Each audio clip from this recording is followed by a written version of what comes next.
One of my favorite analogies in the spiritual life is that our hearts are like houses, houses with many rooms. And it really flows from the scripture of Revelation 3:20, where Jesus says, "Behold, I stand at the door and knock. He who opens the door, I will come in and dine with him, and he with me."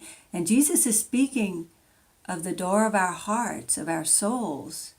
And of course, if we see in this picture, there's no doorknob on the outside. And this is because Jesus never forces himself in. It's up to us always to open up from within and inviting Jesus into our hearts and into our lives, deeper into our hearts and lives. And so our hearts are like houses with many rooms. And we may have invited Jesus into our hearts, into the living room of our hearts. And we may go to church on Sundays and spend a little time with Jesus here and there. But then we go into other rooms in our hearts of our houses, and we say, "Okay, Jesus, stay there." We don't bring just Jesus into every room that we find ourselves in the present moment. If you ever hear of the grace of the present moment, well, God's grace is constantly being poured out upon us at this moment right now. Graces are flowing. But what room do we find ourselves in within our hearts? Is Jesus in that room? And for myself, I find it such a grace every day to know that Jesus is always knocking at different rooms in our hearts, at different times in our lives.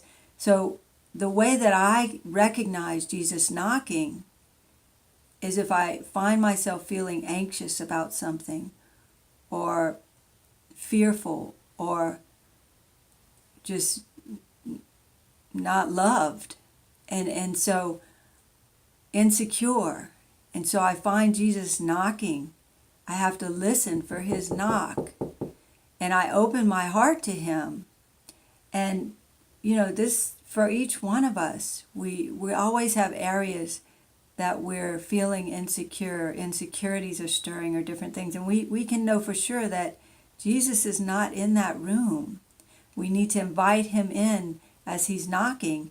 And so to give some examples, you've heard of the closet alcoholic or the closet eater.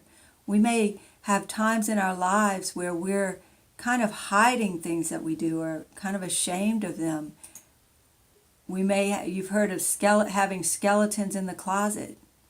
This is where we have areas in our hearts and our lives that we're ashamed of, or just have closed off, that we're not even aware of, that we aren't inviting Jesus into. And so even some areas possibly of deep wounds from our past that we've just buried, that we may not even be conscious of. But gradually, Jesus is wanting to come in. Gradually throughout each day of our lives, Jesus is knocking at different rooms and areas in our hearts and our lives. And this is why it's so important for us to be sensitive to what's stirring in our hearts, what's going on. Are we repressing our feelings in the present moment? Are we pushing down and just trying to escape the present with a comfort, whether it's eating, or whether it's drinking, or workaholic, or watching TV, or, not that any of these can be bad in themselves, but when we use them as an escape, they can prevent us from inviting Jesus into the present moment, into the room that we find ourselves in, where we often have pain, and we often have areas where we're in need of Christ's love and truth. But the evil one tries to deceive us and distract us from inviting Jesus in. This is what happens when we invite Jesus in to those rooms and areas in our hearts and lives, especially areas where we're most struggling. And so, his divine mercy graces just want to come in and bring his love, his redeeming grace to us. this is what he does. He wants to come into those rooms that were most in need of love. If you're a man watching this, I want imagine that Jesus is hugging you as a man, but he wants to just love us. And is another. If you've heard of, the Immaculate Heart of Mary, this is the grace of Mary's presence in our lives, because her heart is so immaculate. Every moment of her life here on earth, she invited Jesus in with her, and so her heart was immaculate. Every single room and closet and nook and cranny in her heart was totally open and receptive to Jesus. So whatever she did throughout every moment of her life, Christ was with her. And this is what happens when we're consecrated to Mary. She draws us to dispose our hearts, to live more and more in the present moment, and invite Jesus in to be with us wherever we are and whatever we're doing. And especially if it's a struggle